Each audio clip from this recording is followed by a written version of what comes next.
Ladies and gentlemen, Her Excellency Hillary Rodham Clinton, U.S. Secretary of State.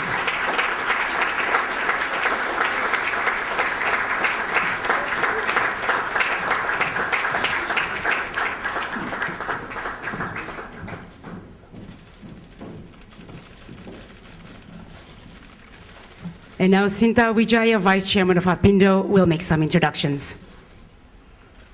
The Honorable Hillary Rodham Clinton, Secretary of State of the United States of America, the distinguished guests, ladies and gentlemen.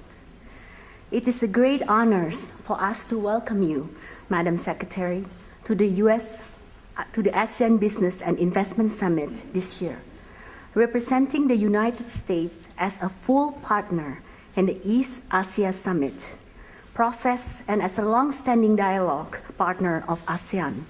It is also a pleasure to welcome you back again to Bali.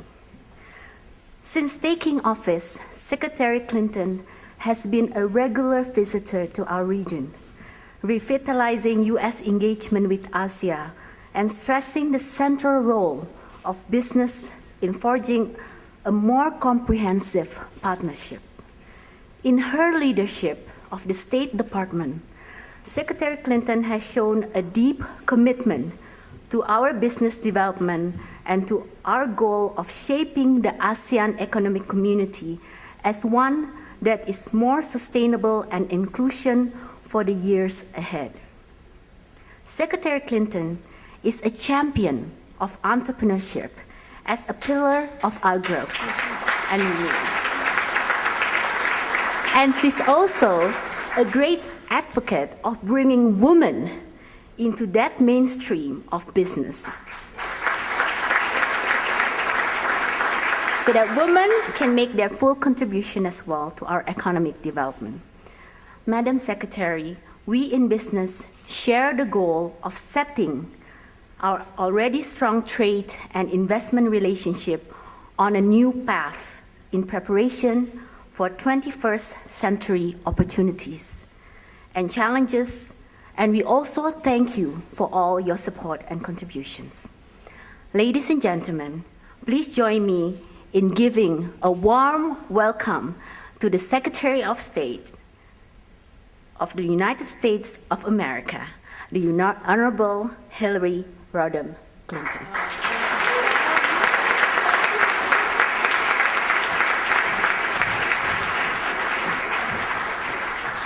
Thank you so much, Shinta. I'm so excited about being back here today, and I want to recognize all of the distinguished guests. I know Minister Gita Wirjawan was here, and I know he had to go to a meeting if he has already left with some distinguished officials. But to all of you, public and private sector representatives, organizations, executives from within ASEAN and beyond, it is a great honor for me to be representing the United States. We've had a whirlwind tour through the Asia-Pacific region. As you might know, President Obama and I were together at the APEC leaders meeting in Honolulu. Then, of course, President Obama went to Australia. I went to the Philippines and Thailand, and now here we are in beautiful Bali. And I'm excited that President Obama will be the first American president ever to attend the East Asia Summit, and that is a great tribute to all of you. Now, I think, each recognize that economic policy is foreign policy and foreign policy is economic policy. And by strengthening diplomacy and presence abroad, we can strengthen our economies back home and actually vice versa. And the United States recognizes that, so we are making a pivot toward the Asia-Pacific region, where we intend to be a diplomatic, economic, and strategic force for the 21st century. And it's especially important that we work toward the integration of the Asia-Pacific region because the potential here matters more than ever, first and foremost to the people who live here, but indeed to those living across the globe.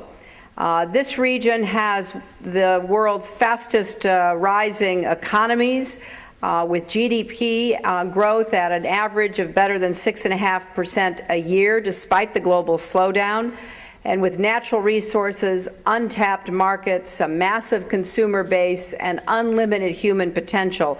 We expect that to continue to grow. But we still have more work to do between the United States and ASEAN countries. Trade between the United States and Southeast Asia has tripled over the past 20 years, but it is still just 6% of our global trade.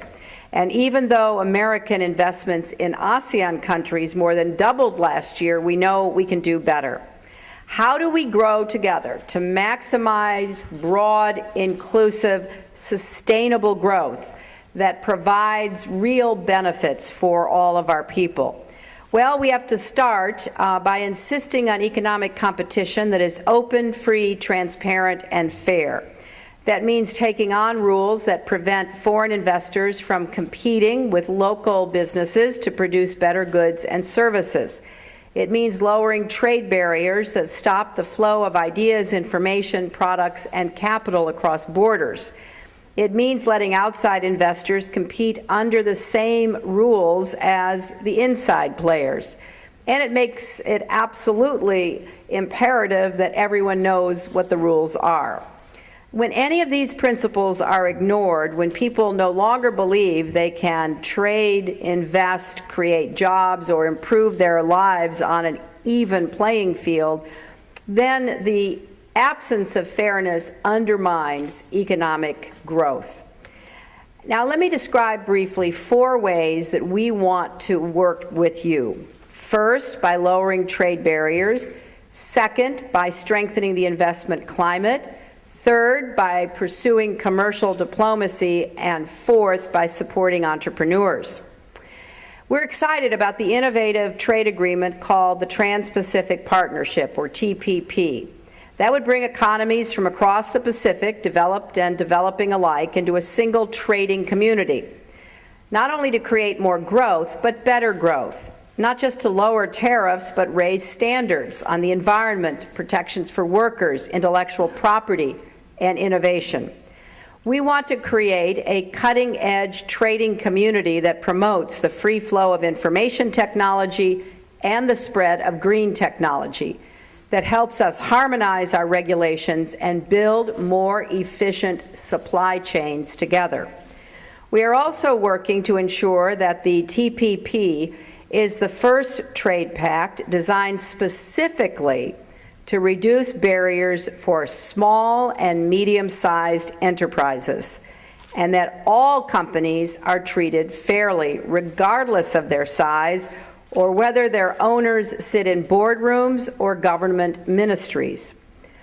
But lowering barriers is not enough, and that's why we share ASEAN's vision for strengthening the roads, rails, ports, power stations, and other infrastructure required for the efficient flow of goods and services. When it, and this was, I have to say, very surprising to me. It's just one of many examples that I was given, but this one I chose because we're in Indonesia. When it is cheaper and easier for an Indonesian shipping company to send its cargo almost 1,000 miles away to Singapore than to one of its own islands, which has inadequate ports and facilities, that is a breakdown of connectivity.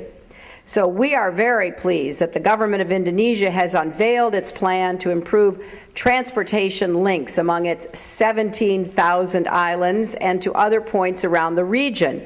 And we encourage other ASEAN nations through the U.S.-ASEAN Connectivity Cooperation Initiative. We are supporting project designs to build infrastructure that can support economies and create jobs. The second element is investment. Improvements in Indonesia's investment climate have encouraged American companies like Caterpillar to build new plants here. We think that is a benefit for both sides. Indonesian entrepreneurs who participated in the Regional Entrepreneurship Summit that I addressed last July recently went to Silicon Valley to talk with their counterparts about venture capital. And companies in ASEAN continue to look for new opportunities in the U.S. as they become more global in their operations.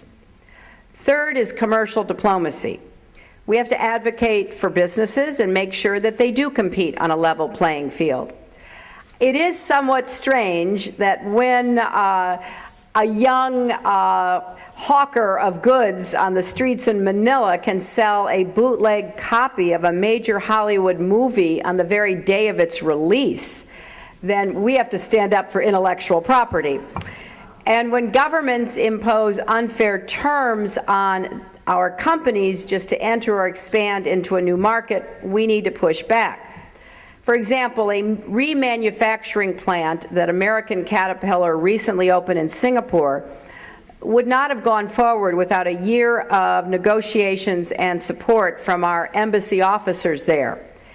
And we were very pleased that the kind of advocacy to make sure that people are getting a fair shake recently led to some positive outcomes for American companies. For example, Boeing finalized the sale of aircraft worth more than $3 billion to Thai Airways. And just this week, we had these developments. Boeing and Lion Air here in Indonesia have agreed on a $21.7 billion deal for a supply of 240 new model 737 aircraft. GE Aviation is signing a $1.3 billion contract with Garuda Airlines for the supply and maintenance of new aircraft engines. And GE and Indonesian rail company PT Kereta Api has just announced an agreement to supply 100 trains to Java. That's win-win for both sides. And we also are looking not just out for our big companies, but also our small and medium-sized ones as well. Fourth, we must support entrepreneurship. That's in America's DNA. It's part of what defines us. And we are very excited about our entrepreneurship emphasis in the Obama administration. And certainly as we look across the Asia Pacific, there are so many young people who are so tech savvy, they have the potential to become one of the biggest drivers of prosperity in the world. But too often, we don't see entrepreneurs and small businesses getting the same kind of help that they need. We have to be very careful about that in our own country. That's why we created something called the Small Business Administration, because we know that large companies very often will get the door open and get through it before small companies even know there's a contract to be had. And we think governments need to be very self-conscious about not giving so many preferences to large companies. So that's one of the reasons we established the Global Entrepreneurship Program, another initiative called Partnerships for a New Beginning, because we wanted to advocate not only for our own small businesses, but for small businesses elsewhere, because after all, small businesses provide employment for far more people than all the big businesses in the world combined. So we as governments have to pay more attention to small businesses and entrepreneurs. So there's a lot of work ahead of us. The Global Partnership Initiative, which works to connect governments and the private sector, is another way that we're trying to break through red tape and bureaucracy and just get connected people to people. You can tell from my remarks, we are very excited about the future of this region and also the future of the partnership between the United States and ASEAN. I was privileged in my very first month of office to go to Indonesia, to go to Jakarta, to go to ASEAN headquarters, and to sign the Treaty of Amity and Cooperation, because I knew how important it was for the United States to be all in, totally committed to ASEAN. This is a network, an organization of countries that we have good relations with on many levels, but we know there is so much more to be done. So let's use our resources, our networks, and renew our commitment to the kind of growth that will really benefit the vast majority of people. I'm sure you have followed in the news a lot of what's going on in our country on the 99% versus the 1%. Well, I think that is a feeling much more broadly felt than just in the United States. I think people, especially young people, they are impatient, they are demanding, and they are totally connected up. They know what is happening. I couldn't say that about my generation or generations before because we didn't have the internet. We didn't know, living in Jakarta, what was going on in New York, or living in LA, what was going on in Bangkok or Manila or anywhere else. So it is time for those of us in positions of responsibility in both the public and the private sector to realize that it's not only smart economics to create broad-based prosperity that includes everyone, men and women, big companies, medium-sized and small, older and younger, everyone. Break down the barriers, open the doors, and watch what happens. And I don't think any region of the world will be more benefited than right here in the countries that comprise ASEAN. Thank you very much.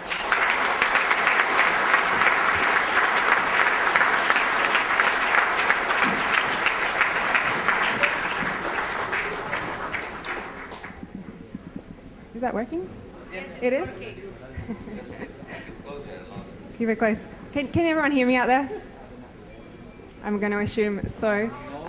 Welcome to our session today on US and ASEAN relations. My name is Kate Lamb. I'm a journalist with Voice of America.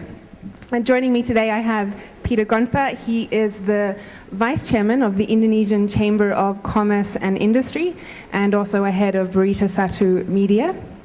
Ralph Boyce, who is the president of Boeing Southeast Asia and a former US ambassador to Indonesia and also to Thailand.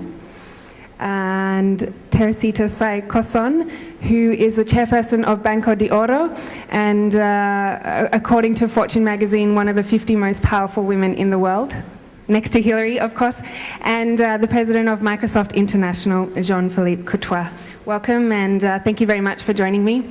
I look forward to our discussion today. Obviously, it's very pertinent given the global economic climate right now, the strains in America and in Europe, and so much attention being focused on Asia, on these dynamic, fast-growing, emerging markets. And, you know, we've just heard from Hillary about how much America is stepping up its engagement in the region. We're observing this very significant foreign policy shift towards Asia. Of course, President Obama on the weekend said that no region is going to be more important to the American economy, to the future of the American economy than the Asia Pacific. However, I wanted to step a little bit away from the foreign policy side of things and really get into what that means for doing business on the ground in ASEAN. How can businesses really capitalize on the huge opportunities that are here? What obstacles are there to them, and how can we ensure that that deeper relationship is going to facilitate, as Hillary said, growth that is going to be sustainable, inclusive, and is going to add value. It's going to increase the value chain here. Perhaps, Ralph, I can start with you. How do you think American businesses can best capitalize on the opportunities in this dynamic market? Well, thanks, Kate. Earlier this year, I was actually asked to be a commissioner on a CSIS. Washington put together a U.S.-ASEAN strategy group to spend their months leading up to APEC and this set of meetings in Bali to make a set of recommendations on just that. And I thought I'd share them with you. They've come out and they're available online, but so recently I suspect many people aren't aware of them. This commission was led by a businessman, Hank Greenberg, former Secretary of Defense, Bill Cohen, and I was a member, as I said. And when I was asked to join, quite frankly, I thought to myself, what are we going to recommend? Because arguably, U.S.-ASEAN relations are about as good as they've been in a long time, if not forever. If it had been at the end of the previous administration, prior to this Obama administration coming in, we probably could have come up with a number of recommendations. I can tell you what they would have been. Sign the Treaty of Amity and Cooperation. Join the East Asia Summit. Appoint a U.S. ambassador to ASEAN. Have more frequent visits to the region by the President, Secretary of State, Secretary of Defense, etc. Those are all taken. This administration has already done that, as we've heard. And they continue in this event right now to be presenting a very interesting pivot to the world of U.S. foreign policy coming to this region. So what did the Commission end up focusing on? Exactly what you just said. How does the trade and U.S. economic presence in the region take advantage of this strategic pivot? And the answer is not by standing pat. Our numbers in terms of dollars continue to go up, as I think the Secretary even mentioned some of them. But our share in terms of the rapidly expanding pie, which is ASEAN, the market, the sheer number of opportunities has been going down, struggling to hold its own, and in some cases going down. So if you stand still in this particular market, you sink. So the areas we ended up recommending on were about trade development. And they caught us on another one. One of our recommendations was have the U.S.-Korea free trade agreement passed. Done. Did that. Invigorate the Trans-Pacific Partnership discussions. Done. They've done that. So we were left with an interesting one that I think is the one good prospective thing down the road when dealing with ASEAN, and that is find a way to move toward a U.S.-ASEAN free trade agreement. And frankly, that time has not come yet. The region is too disparate. There are issues of sanctions in the case of Burma, Myanmar. Some of the economies are not ready to step up to the kinds of requirements that free trade agreements require. But I think it's in our geopolitical and security interest to announce an intention to move in that direction, and then maybe even sit down and start talking about what some of the preconditions might be. Thanks, Ralph. Well, what about you, Peter? We've heard that the US have done a lot on their side. What do you think needs to be done from ASEAN to kind of create a business environment that's going to be conducive to deepening those ties? Well, thank you, Kate. It's an honor for me to speak here in front of all the distinguished guests. Well, I just came back from APEC in Honolulu, and I have followed many sessions there. I'm following a few sessions here, and I have heard so much about comprehensive economic partnership, global partnerships, company profiles, foreign direct investments, sales of aircraft, $15 billion, $20 billion, infrastructure and roads. But I think for ASEAN countries, especially for a country like Indonesia, there's one more important thing, which is people, education. I think if I compare, and I have been in charge of the Indonesian-American Committee in the Chamber of Commerce, and I continue America to tell we want to have better educated people, more educated people. We want to have more PhDs. My thing is, when we continue to have these conferences, I think we need to emphasize more on what we are going to do with the development of the people. Is there a business incentive to do that, though? Well, let's not talk about incentives. Let's talk about how we are going to do that. I mean, that's probably a better way. If we look at China, Indonesia today, and let me talk about Indonesia per se, because Indonesia is now the largest economy in ASEAN. It's the 16th largest in the world. But Indonesia very soon is going to be very congested. Very congested.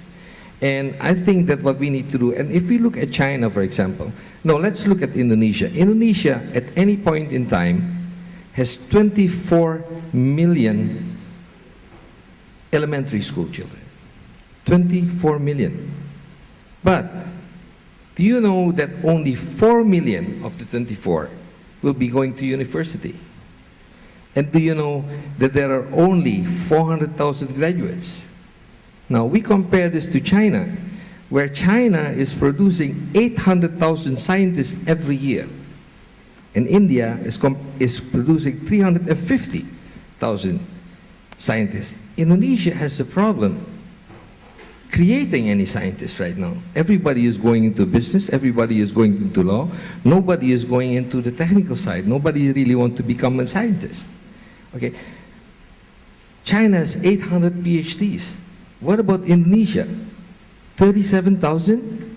Now, what I see is if countries like Indonesia, in the context of ASEAN, are kept behind in education, what we will see is that India and China, all of a sudden, are ahead of anybody else. No, the US is producing 80,000 scientists every year. President Obama promised 100. And even they say, well, the Chinese quality of Chinese educated scientists is probably 35% of them are only acceptable. So we are looking still at approximately 200,000 scientists. Indonesia doesn't have that. Now we compare, then we look at the efficiency. There are, I think, 4 types of countries in the world, if I may say. You know, and yet the poorest country in the world are actually the most efficient. Singapore, Switzerland are on the top of the list. And so you have a poor country, rich people. You have a rich country, rich people, Australia and America. You also have poor country, poor people, countries like in Africa. But you have also rich countries, poor people, Indonesia. Okay. The only one in the world. So this is what we need to do. Here is where we need to improve very quickly. I mean, countries like Indonesia, of course, I talk relatively, although our economy is growing at about 6%, about 7%, but the quality of the people that need to be improved. If we want to be competitive in this region, and we have seen that in many ways, we have seen what is happening in Europe. We see Greece, because of Greece, Europe is faltering and one country after another is having problems. Now, if the whole of ASEAN continues to improve and we are improving at a slower pace because of education, I think ultimately we have a problem. And that's why I always, when the Americans, when the diplomats say we want to have more educated people, I'm totally for it. But the visa problem needs to be easier. That's probably one of the things. Thank you. Thank you. That's a really interesting point. And perhaps we can lead into your thoughts on this, Jean-Philippe. How important is it to how are we going to make this strong growth inclusive? How are we going to transfer that technology? How are Indonesians and the rest of the populations in ASEAN really going to benefit from this growing trade relationship? Well, thanks for having me as a representative of the ICT industry in this panel. We are certainly very bullish, Microsoft and others in the industry, to enable and participate and contribute both to the social, economic development of the Asian countries. One particular aspect I'd like to highlight, actually, to build on the comments made by Honorable Hillary Clinton, is the small-medium enterprise. I mean, the small-medium enterprise in the ASEAN countries, not different, actually, than in many countries in the world. It's 98% of the businesses. It's by far the biggest employers of the countries, 60–70% of the jobs, and roughly accounting to anywhere between 40–60% of the GDPs, depending on the countries.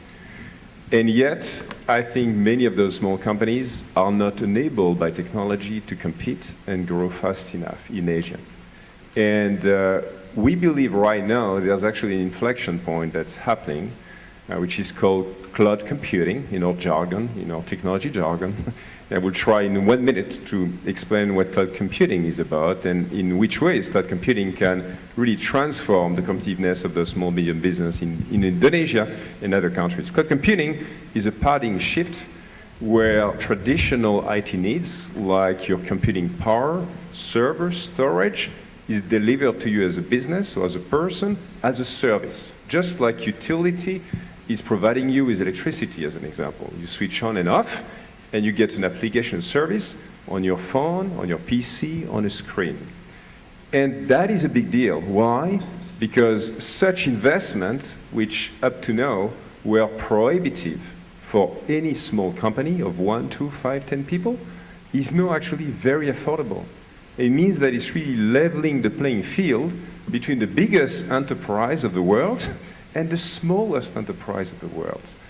And we are just starting right now, and I see that cooperation really opening in a number of countries. I was discussing that yesterday in Indonesia, in Jakarta, discussing with the Minister of Malaysia, with some of the entry point projects in the country, to make all of that connectivity and services accessible to hundreds of thousands of small businesses in the countries. And that, to me, is a very important factor, because that means that actually this will be an inclusive growth, because this is where most of the jobs will be created. And now you're going to have access to players who can not only actually sell their products and services in Indonesia, as an example, not just across ASEAN, but across the globe. Yet to do that, I think there's an important partnership to be done between governments and between the business community. And a couple of policies I would elevate in that agenda is security, privacy, data sovereignty, and many concerns, legitimate concerns that many governments have. And I think it's a very important dialogue we should have as a technology sector and the governments, both to educate each other on the policies and the technology usage scenarios, and also making sure that the policies do not become an obstacle. I mean, you are talking about Europe. I will talk about the EU. I'm coming from one of those countries. In a different ways, even the EU as a single market has not yet a single regime when it comes to digital electronic information flowing from one country to another one. And that's an obstacle. So I think as ASEAN countries together work hard on the TPP and many more agreements to come in terms of the flow of products and services, we need to think through the technology enablers of that to foster and accelerate the economic and social development. So those would be, I think, important levers to pull to accelerate the growth we see today. So you really think there's got to be better regulatory frameworks in place to kind of enable the better movement? Yes, I think we still see some, I would say, some gaps between existing legislation and technology, which is moving very fast. And in many ways, legislation does not necessarily completely align with the pace of technology, which I can understand why. And I think there needs to be a better understanding. The other element I would also talk about is the role played by government to really provide broadband connectivity to people. And across Asia, and I think you've got some wonderful examples, of course, in Singapore. I see Malaysia as well going very fast. You know, recently the government has opened actually free mail services to 1 million people, citizens, as a starting point in the country, which was not existing before, and they're going to do the same with small businesses. I know there's the same appetite in Indonesia as well to offer actually better access. And so connectivity is also an important foundation to build upon. And of course, there are some natural challenges in the country with so many islands, as an example, but it's feasible. Because again, to finish with my cloud trend, the cloud can be delivered equally on a PC or on a phone.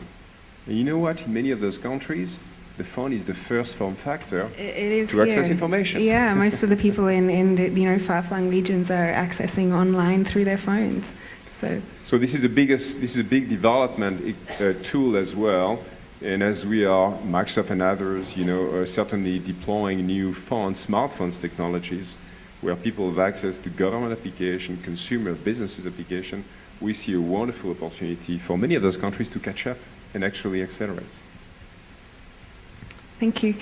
Teresita, what are your thoughts on how we can foster better inclusion and really empower small and medium industries and make sure that that deepening relationship is mutually beneficial? For me, I sat through some of the sessions, and much have been discussed about the connectivity on regulations, human capital, logistics, and infrastructures. And I think the ASEAN communities have all agreed to work toward that directions of regional integrations. So, when it comes to the working with the U.S., we don't have a lot of, our FDI is only about 157 billion, this up by 2010. So it's really not much compared to the global. In my view, I think we can harness, maybe the U.S. can help harness the ASEAN potentials as an economic partners for mutual benefits, like the U.S. is advanced in many developments, and yet there is an economic slowdown. The ASEAN countries are in different stages of development.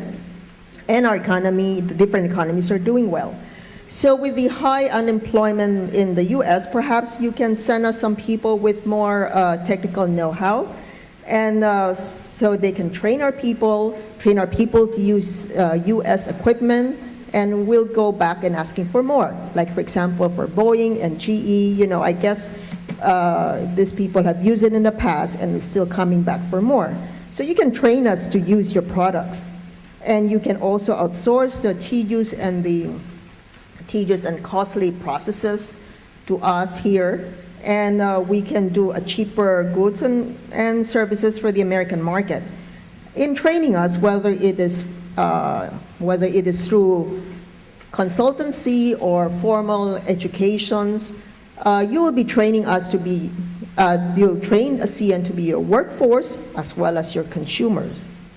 And in case of the information communication technology, or the ICT, it is an industry that depends on the youth and the futures of the youth. It depends on it. So the US can capitalize on the young populations of the ASEAN communities or countries, train them so that they can do the backroom for you, and at the same time, they can be your consumer. In industry that's covering manufacturing and other resources or energy, you can train our people to use your highly advanced equipment, and we'll be stuck with it, and we'll go back and asking for more. So with the directions of the regional integrations, the advanced economy can have some parts done in different countries. ASEAN countries compete and also complement. So we will avoid the shortage of parts because of the natural disaster. So in terms of, there's one advantage that we have as an ASEAN communities. We are of a size that will not compete with the US company. So you can train us and we will work very well alongside you. Like for example, they were the TPP or the FTA. The US is not as open because we still do not have the intellectual properties protections, and then the governance. Well, these are parts and parcel of developing country. We will get there, but at the same time, let's not wait for the results that US want. Let's work together. Let's work at the same time, simultaneously. Well, because Hillary upstaged us, we've run short a little bit of time. But so I might throw some questions open to the audience. Does anyone have any questions?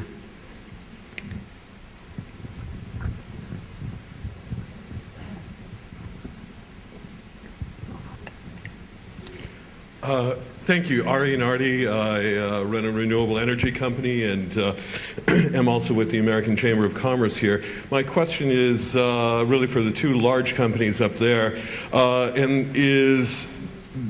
question is, does ASEAN really exist? I know we all get together here and there's a wonderful headquarters in Jakarta, but I'm wondering from the Boeing perspective and from the Microsoft perspective, do you actually plan ASEAN growth? Do you actually have an overall ASEAN strategy? Or as Ambassador Boyce, you were alluding to, that it's still really too disparate a marketplace and are still looking on a country-by-country basis. And if you do believe that ASEAN doesn't exist, what needs to be done to actually make it a real marketplace for you that you look at as a single entity as compared to a whole bunch of separate markets? For those who think that ASEAN doesn't exist or is just a talk shop, try to imagine the region without it. The 10 countries of this region working and playing well together without the glue that the ASEAN consensus approach has, et cetera. And it looks a little awkward from the outside sometimes, and it often is even tedious from the inside in dealing with ASEAN. But, over the past decades since its formulation, it really has advanced to the point where it's feasible to envision a community down the road. But I think in terms of the Boeing company, we still are dealing with the reality of country by country. We don't even divide up the region the way most people do. We actually have two different elements of Southeast Asia. So from that point of view, we're very much hidebound in the way we approach it, but we're also very open to the kind of architecture that we've been talking about and the kind of true results that have been happening more recently as the economic development and success has driven the notion of commonality and a community. So for us, it's a potential that we're looking for. An additional comment, if I may, from Microsoft, from our perspective. We actually look at both dimensions, to be very honest. We look one country at a time, because each one of those countries has unique attributes in terms of human capital, in terms of broadband connectivity, in terms of the economic structure. But we have also some common initiatives across ASEAN, such as actually education. I think there's a real big common need across ASEAN, which was discussed before here, which is how do we help, how do we partner to really skill the jobs of tomorrow, when knowing that most of those jobs in 5 to 10 years will need some IT knowledge. This is a study that was done in Europe, but also in Asia. 70–80% of the jobs in the next 3–5 years will require some form of digital literacy. So we have a common initiative where we engage with ministers of education across all of those countries in a similar way with some uniqueness by country.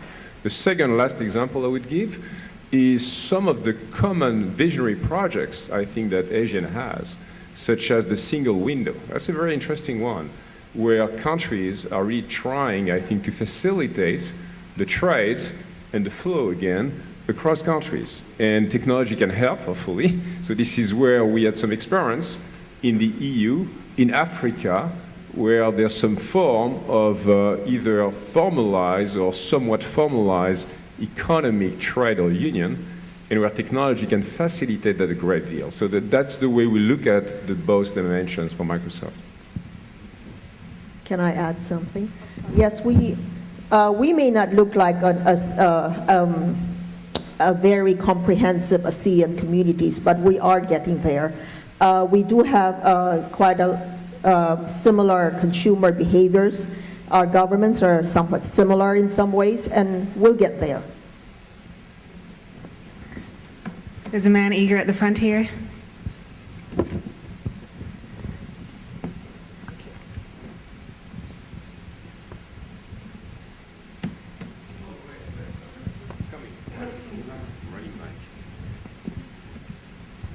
Good afternoon. I'm Peter Meyer, and I am almost hiding the fact that I'm also from AmCham, because otherwise it looks like we're monopolizing. I am also from Charters, which is an AIG company. Going back to education, which I think is very, very important, it's very sexy to talk about PhD, and it sounds great to talk about IT and whatever it is.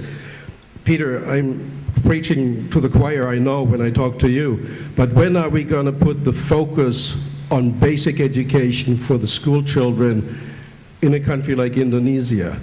I told you earlier today, a friend of mine, a teacher here in Bali, her monthly salary is 1,250,000 rupiah. How do we get the education that's required before we start talking about entrepreneurs and IT development and PhDs? We got to get these young kids first and foremost to learn what's necessary. Thank you.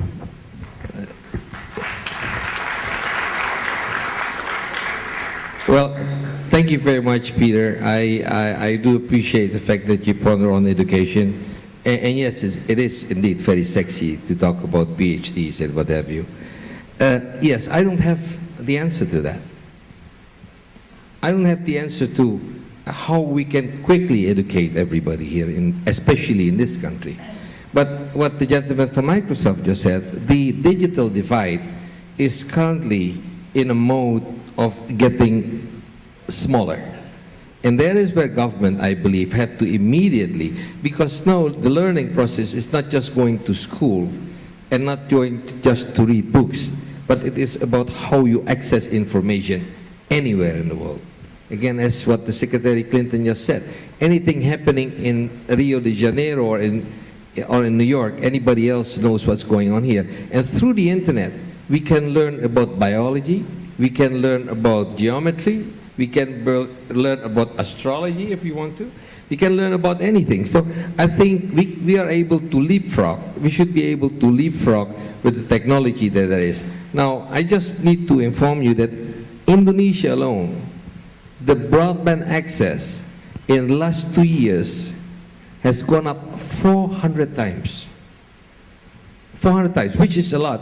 And we will be going up to 2 to 4 terabit of bandwidth, which is fantastic. And I think that telecom companies, the telecom, PT Telecom, and a couple of other companies, and are all installing throughout all the islands. And that is where I think we should try to take advantage of.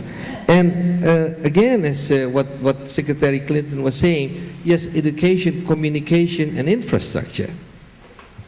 Now, let me just give you a very, very clear example. I go for infrastructure because the development of human being is part of infrastructure. Okay, without human beings, you don't build nothing. Okay? Now, if I look, for example, in Argentina, we all remember in Argentina, in the mid-80s, Argentina almost went bankrupt because it was investing in all the infrastructure, all the loans they got from the IMF, from the World Bank, from creditors. They invested everything in infrastructure. But then they went bankrupt. And Argentina only has what? They have meat, they have iron ore, and they have Maradona. That's all they have. Yeah. Indonesia is the biggest in LNG, it's the biggest in tin, we have coal, we have one of the biggest in palm oil, we have everything. So I believe that infrastructure needs to be built. I believe that I would like to recommend that we have a regional infrastructure bank. That regionally, all the ASEAN countries, together with the caterpillars and what have you, participate in developing the infrastructure in a country like Indonesia. Because Indonesia is going to be so congested in the next 2-3 years. They will be producing 800,000 to 1 million cars. I just don't know where those cars are going. No, don't stop the industry. Build the roads. But how do you build roads if you are so conservative in borrowing? So I think countries like Indonesia need to be pursued, need to be told that they should be a little bit more aggressive. Yeah, we have learned our lesson in 1998. So that's why we are so very, very strict in borrowings. But I think that there is a time where you need to say, hey, we need to build infrastructure. And the most important thing, coming back to Indonesia, once you have the infrastructure, you have the roads, you can build the schools, okay? And then you can train people. And the infrastructure of the internet, I think, is the most important thing. I think here is where we will be able to leapfrog and actually do an education which normally takes 18 to 20 years. We can probably do that in 15 years. Now, I don't think I will be around when we see that Indonesia will be somewhere close to China. I think, I will not be here no more. But I believe that if we work very hard with education, I think we can achieve whatever we want to achieve and whatever we plan. But let's not talk only about bottom line balance sheets and profitability and investments and what have you. I think we need to look a little bit beyond that. Thank you.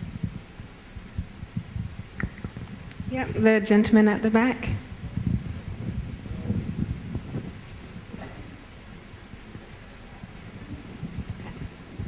Hello, I'm Anwar Faruqi with Agence France Presse, and I have a question for Mr. Ralph Boyce of Boeing. First of all, I'd like to congratulate your company for the big deal that you announced yesterday. I have two brief questions about that deal. One is, given the size of the deal, which is a huge deal, is that a genuine deal that you expect to go through till the end? And what is the time period of that deal? Yes, and the deliveries of the 737 MAX, which is the next generation 737 with new engines, would begin around 2017. So the Lion Air is currently taking deliveries of the first 178 next generation 737s that they've already ordered. And so that delivery chain is coming 2 to 3 every month. So this is something that's going to come in at the tail end of that first package and take them into the next stage. I just chime in on one thing on education. When I came here in just make it quick. When I came here in 2001, one of our struggles was to put together a much larger package of foreign assistance for Indonesia, bilateral from the United States. And it had a huge education component of several different types. But I tell you, there were mornings when I wanted to just put all of it in education. And that gets back also, the higher education part gets back to Peter's point about visas. And the CSIS Strategy Commission, another one of the recommendations is look at the soft power that America is neglecting and do something about making access to the United States easier for people like Indonesian visa applicants. Thank you. Thank you. Well, perhaps we can just have time for one more question, and then we're going to have to wrap it up. Just over here in the front. Yes, my name is Reza Maspatella from Indonesia, from Valdo. One of our business unit is in the field of business process outsourcing and technology. But Peter, I like about your point about education. I'm all for that. And also the madam from Bank de Oro. I agree on the program of the linkage between the US and the ASEAN. How we can support in terms of the linkage of the, let's say, the backroom processing. And I think this is something concrete that actually between ASEAN and the US that we can do. For example, early this year, Jean, just to update you a bit, your Microsoft Indonesia, together with us, we're having a program in terms of how to develop Indonesian talent in the area of technology and how to bring that talent to support the regional in terms of technology development. So that's why I very much agree on this kind of program, linking education, linking developing of the people, but also how do we synergize between the advanced market and the developing market. My question is, how can we create a concrete initiative, business to business, just like what I said, from Boeing, exactly, for example, working together with our PT Dirgantara, or even Microsoft here in Indonesia. Thank you. Well, yeah, first of all, thanks for your support and your partnership here in Indonesia. We are more than willing. I was actually discussing this morning with one of the ministers here in Indonesia and also with many partners of the industry yesterday in Jakarta about some initiative we'd be very willing to do, such as really providing all the tools needed for a new generation of entrepreneurs from Indonesia to develop some of the most advanced cloud services applications. And we'll be providing that infrastructure for free for those new startups and entrepreneurs in Indonesia. We're providing them with the training, the skills, and access to our R&D team as well. And then hopefully, because the cloud enabled that, the best of them could actually be able to compete and sell their services, cloud services, elsewhere in the world. You know, at a time where we had an interesting meeting yesterday with our friends of Nokia announcing the Windows Phone in Indonesia. And the phone is huge here in Indonesia. We're talking about that and the connectivity of the phone. And providing application, business application, education content application on the 180 million people using phones in Indonesia, it's huge. So there's a lot of opportunities for entrepreneurs to actually create some unique application content, not just for the country, but being exported to other countries which have a much less usage of such tools. So more than happy to follow up with you after this meeting to maybe get started on this conversation. But thanks for your partnership. Well, I like to underwrite to that. I was recently a witness to a signing ceremony in which Microsoft, together with Coca-Cola, but actually not Microsoft, it was Bill Gates and Mrs. Gates Foundation that came into Indonesia and literally donated $5 million for the education of the young people. And I think that is something, and that only happened like 3 weeks ago. And I think that things like this indicate that companies like Microsoft are really there, are really here to together, Peter Meyer, try to support whatever education in Indonesia. And this 5 million is probably a little salt thrown in the sea, but the gesture alone to do this kind of thing from the American point of view. I'm not, I happen to be Kikas, so American point of view, I think it's a good gesture, and we thank Microsoft for that. Bill Gates and Mrs. Gates, thank you. Well, it's great to hear that those initiatives are happening already. Thank you, everyone, for joining us, and thank you for your fantastic insights on the issue. Thank you, Kate. Thank you, panelists. And before you step down, the committee is will be presenting you with a little souvenir. To our panelists, Jean-Philippe Courtois, Ralph Boyce, Peter F. Gonta, and Teresita C. Coson, as well as our chairperson, Kate Lam.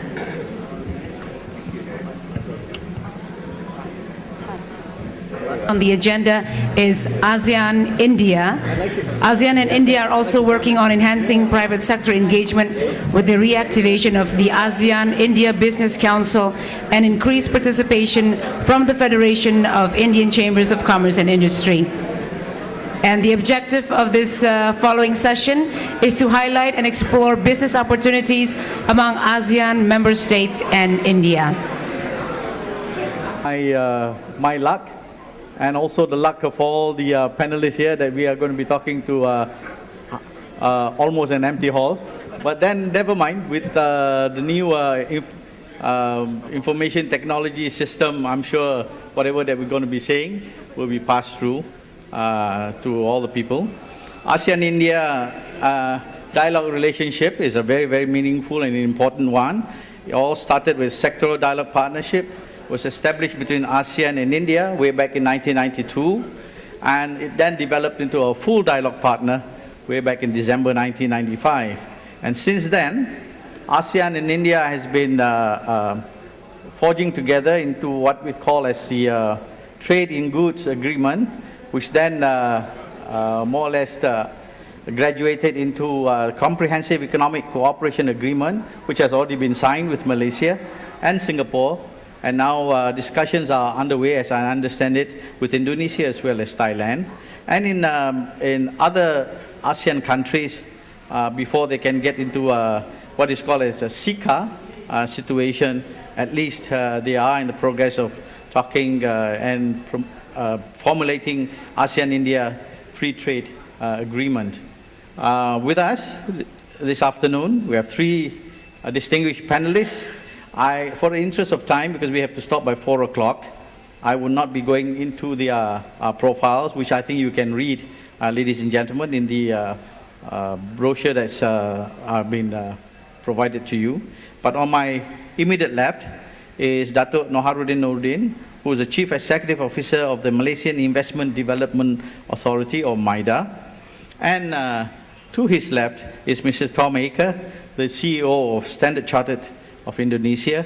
And finally, right to the extreme left is Dr. Ganesan Natarajan, President and CEO of Ennor Coke Limited, who has just been recently knighted by the Queen of England, and so he's now Sir Ganesan Natarajan. Congratulations to you.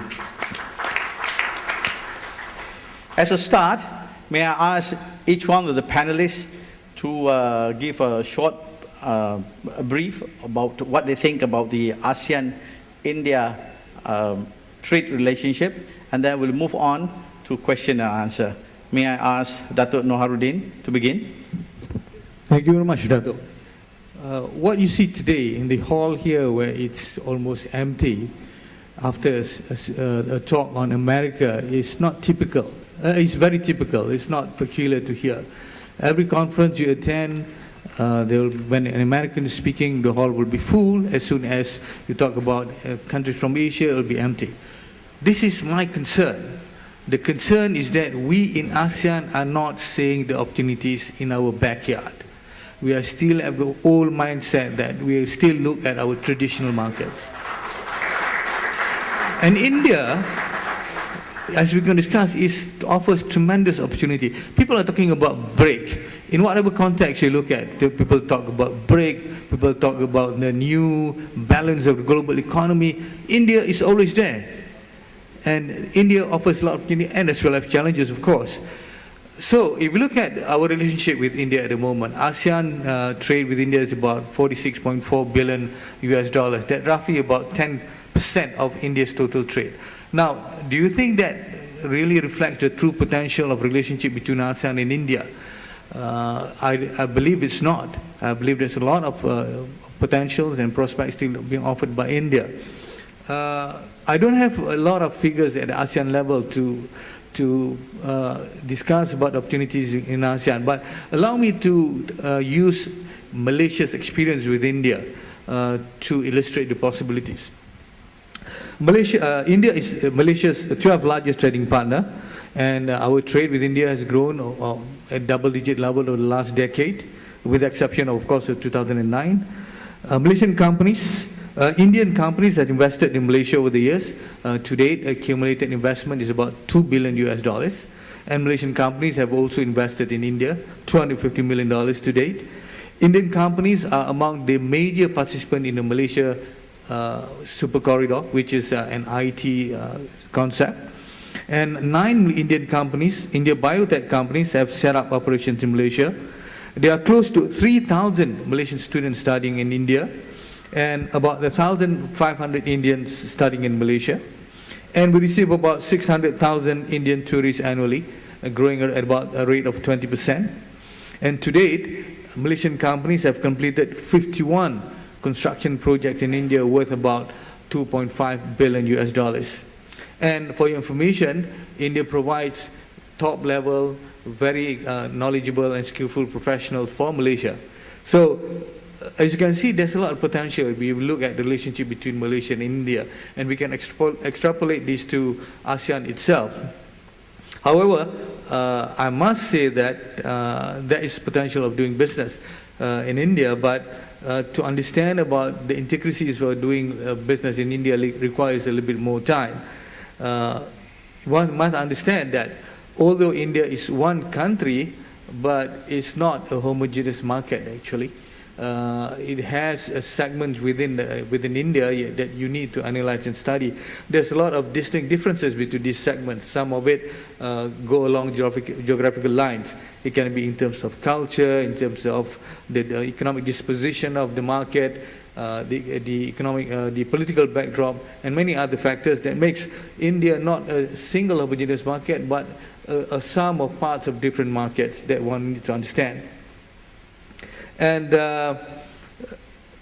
so the things that what make India interesting is also the fact that it is perhaps the best reflection of a land of contrast and paradox. For example, while India produced the best brains in the world, and India has shared this brain with the other parts of the world, including Malaysia, it still has among the largest population that is still undereducated. And then many Indian companies are leaders in the ICT world, but the internet penetration in India, for example, compared to many of the ASEAN countries, we are better.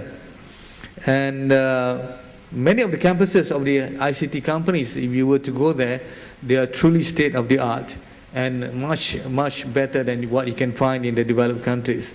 But unfortunately, as you step out these campuses, the infrastructure that you confront with is still very much wanting. So that's India for you. It is a country with a lot of potential, but it's also a country that's a lot of needs. So while I say there's a lot of potential in India, we need to understand that India needs to be understood. So you can't do business with India at arm's length, and you just can't depend on the number. But the scope is limitless. So what you need to do is to really go to India. And when I say to go to India, it's not just to go to 1 or 2 cities. You have to go to different parts of the countries to understand the full breadth of what India has to offer and what the challenges that you have. Remember, India is a very spiritual country. You need to fathom the soul of the country and its people for you to do business successfully in India. So my suggestion to you is carefully sift through the maze that is India and identify the right niche for your business in relation to what you have. The opportunities are there, but it's not the same for all of us. And at the end of the day, I agree with the commercial that says this is an incredible country. Thank you, Dato'. I think that's a very, very comprehensive view about the relationship that can be forged between India and ASEAN. And now may I ask Mr. Aker for your point of view? First of all, I think we all know that the world is extremely unpredictable and volatile right now. But one of the absolute truths is that the the center of power and wealth is shifting from the west to the east. And I think nowhere is that more evident than the corridor between India and ASEAN. I'd like to make 3 points. First, that there are real opportunities for increasing trade between India and ASEAN. Second, that there are real opportunities for increasing foreign direct investment between the two, between India and ASEAN. And thirdly, and I speak as a banker now in saying that banks have a real role in enabling both trade and foreign direct investment. But let's start with the trade question. My fellow panelists mentioned that trade between India and ASEAN is about $50 billion US in the last year.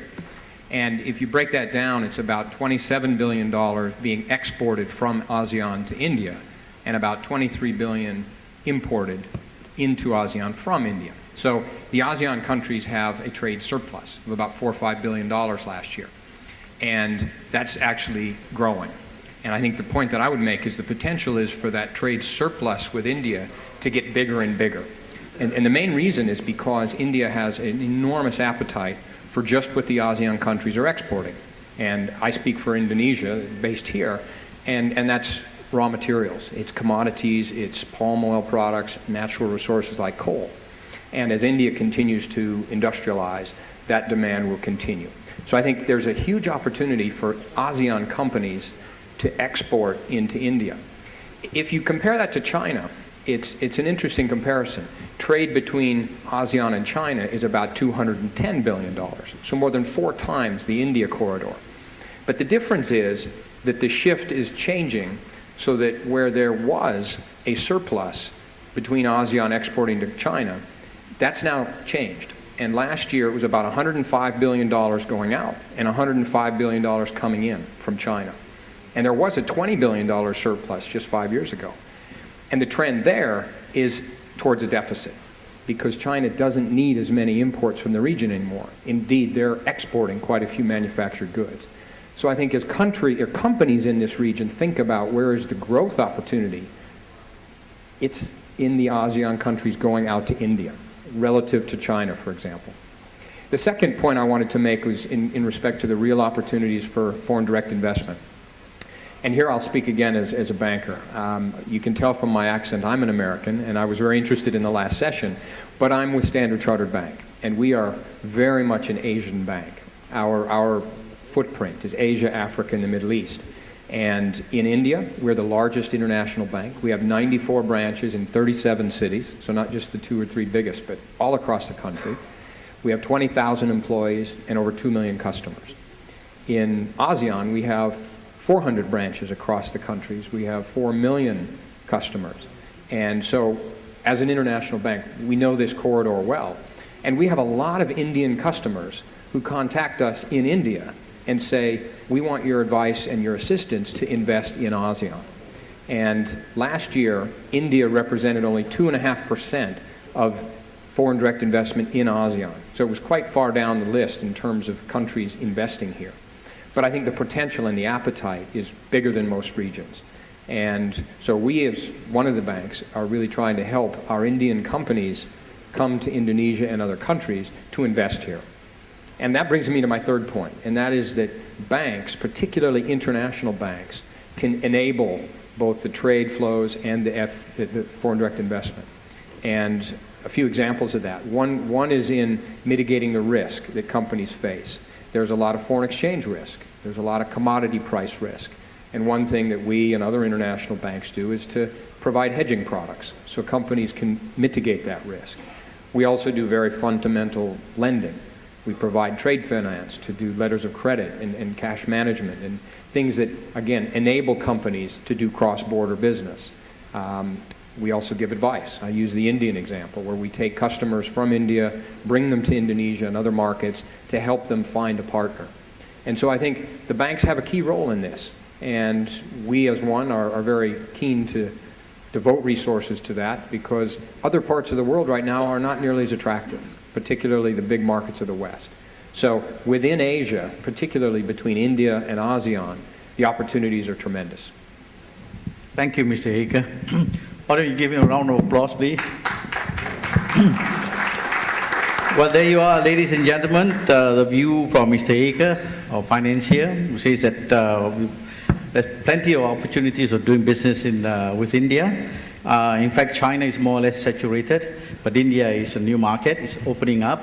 Lots of things that you can sell to India and not just buying from India. With that, may I ask Ganesan of your view? See, I will chart out my views with reference to ASEAN a little bit, but more like India-Indonesia trade relationship. So in that, see what you are mentioning about the increase in the trade between India and ASEAN. If you look at that, in the last 1 year, the exports of India to ASEAN has increased by 50%. And the imports has increased by 18-19%. So that shows actually the shift is happening because there is a lot of potential.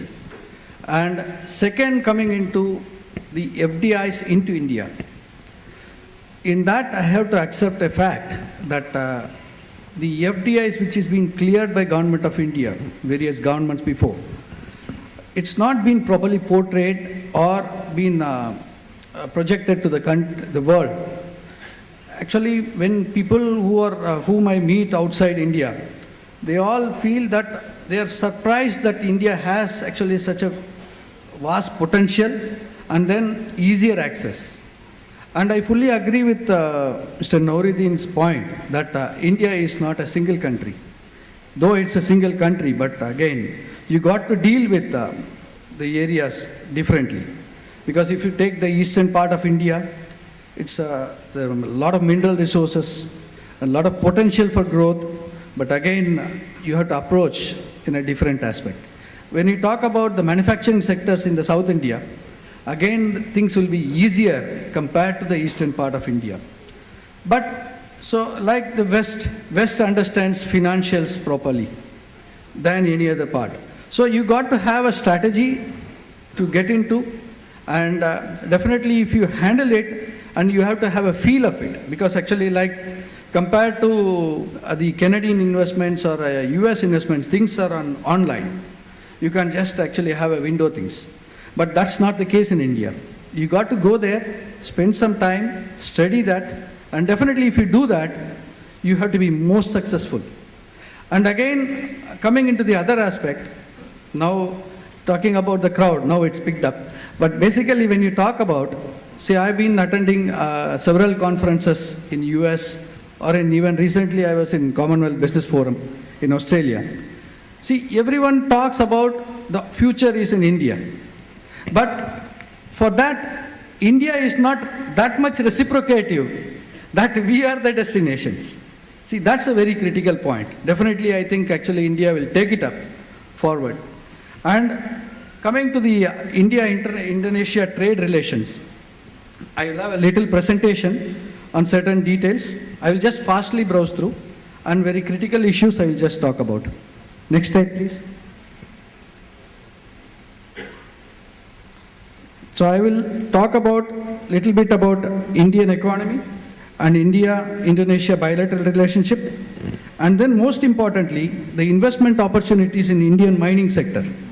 Because Indian mining sector, see, if India has to grow, it has to grow in the infrastructure sector and the power sector. So what happens, actually without the mining development, so there is no scope for any improvement. And again, this Indonesia has got a vast significance because they are coming very fast growth towards the mineral resources exports to India. And secondly, we talk about the infrastructure. The infrastructure like the Malaysian or Thailand, part of ASEAN, are vast developed in terms of infrastructural development. And they can have ample scope for investment in India. Next slide, please. Next one. If you look at this slide, it's a microeconomic detail. I don't want to get into full things because actually it is available on the public domain. I just want to portray that. Next slide, please. So this talks about the sectorial share of GDP of India. in terms of imports as well as exports in each and every sector. Next slide. So if you look at in this slide, there's a foreign investment, FII. So that shows, and the inflows are, if you look at, it's quite significantly growing in the last 2 years. In fact, actually, if you look at the growth rate from 2008, the post-recession, and 2009-10, there has been 300% increase. So that's a pretty good sign of what India is. Next slide. And again, this talks about Indian major exports. Mainly in Indonesian perspective, we can have the pharmaceutical exports is very, very significant. And we can have a vast scope for that. Next slide. This shows the top 20 exporting countries. And in Singapore, actually you have Singapore almost 4% share, and Indonesia, it's around $3.8 billion, and it has got around 2.5% share. This I'm talking about the ASEAN. Next slide. This shows the India's major imports, mainly the mineral fuels, the coal, and ores, actually mainly into the iron ore or the other critical ores like nickel. And then we talk about the natural and cultured pearl. That's again, because India is one of the largest producer of jewelries exports. That means actually these natural stones and the pearls can be, it's been imported to India and again re-exported from India. Next slide. This shows the share of top 20 importing countries. Indonesia again coming into the picture of 2%, 2.7%. It's almost $6.7 billion US dollars. And again, you have got ample scope here to enhance. I think actually in the years to come, it can grow faster. Next slide. Just a brief about the recent trends in the Indian economy. Yes, Indian economy actually as planned, it was actually slated to grow 8.5%, but in the recent developments, internally as well as the external things which are affecting it, so it may end up to the extent of around 7.9 to 8%. But still in the current situation in the European market, it's a very significant, and this is likely to sustain at the same levels.